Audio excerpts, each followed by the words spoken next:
Hello, my name is Miguel from the Mobile 757, working with a wonderful customer who has a 2012 Jetta. His coolant reservoir is just falling apart, and because he was kind to the cook, which he actually is a cook, which is kind of erroneous, but anyway, we found this for $12 on Amazon. I also go to Amazon myself. I would never tell a customer to go somewhere that I'm willing not to go myself. $12, he can fix his overheating, and he can get this whole reservoir. If you have parts and you can wait, go to Amazon. First go to AutoZone or Vance, look the parts up, look at the part number.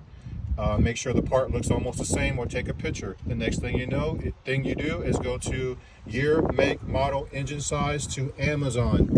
Type it in. Click on the picture. It's going to say it needs more information.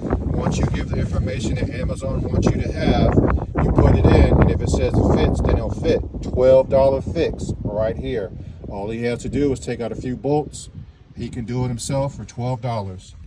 This is just a mechanic tip. Everybody does what they do differently. I'm here for you customers, and if you can find your parts like I do and any other customer does that I work with, even including myself, go for it. Thank you.